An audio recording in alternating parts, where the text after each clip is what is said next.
Star Wars Rebels: The Occupation opens on Yavin 4, where the crew of the Ghost receive a Starlink transmission, in which Ryder Azadi reveals a sinister Imperial plot to develop an even more powerful version of the TIE Defender.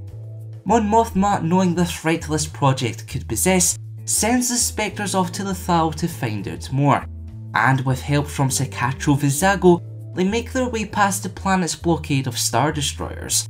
But of course, the mission isn't without its problems.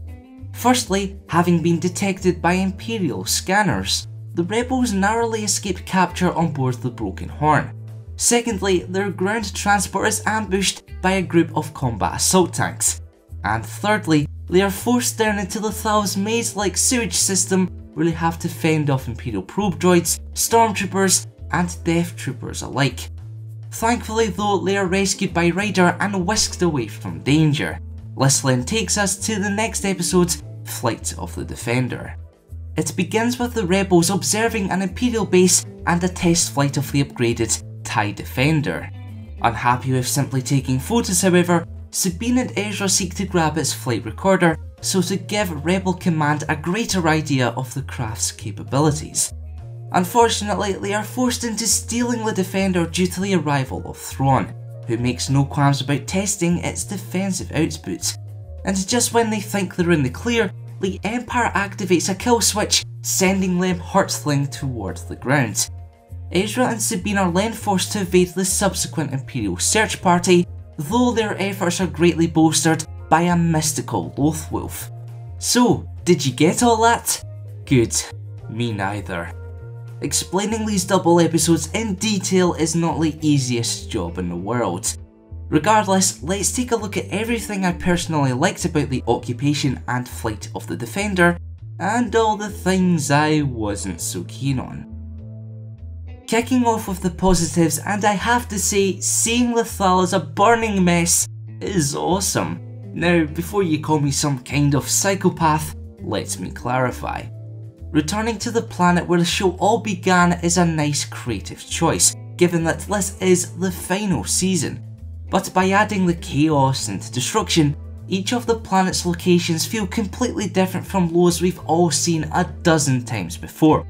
It also makes the Empire feel like more of a threat, and highlights that the war for freedom is a costly one.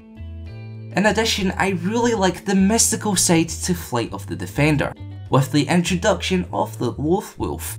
Not only is it a beautiful creature, but it's nice to see that aspect of Star Wars once more come into the show. It's kinda like the Bendu from the previous season. There is also now plenty of intrigue heading into the remaining episodes.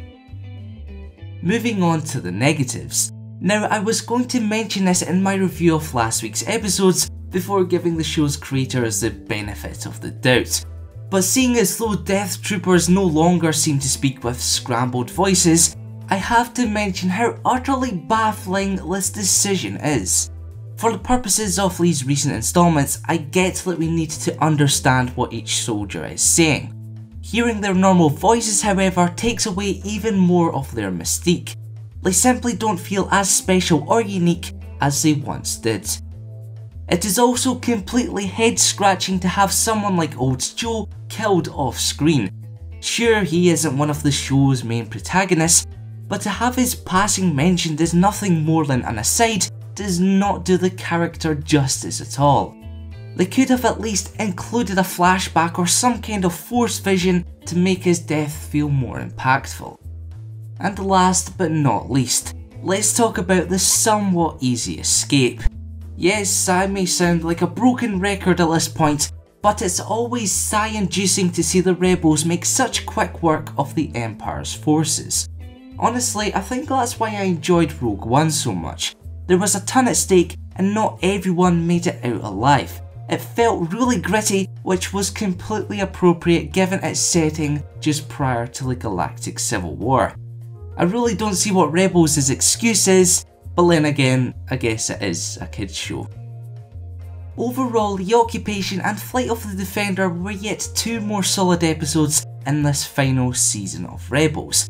And while there were a few elements which did frustrate me as a viewer, there was plenty of setup for future installments to to keep me interested and intrigued.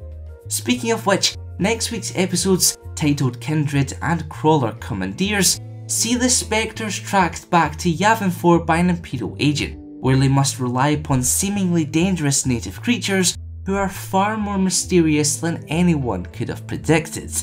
Len, desperate to contact Rebel Command, they steal a mining vehicle with long-range communications gear as the Empire gives chase.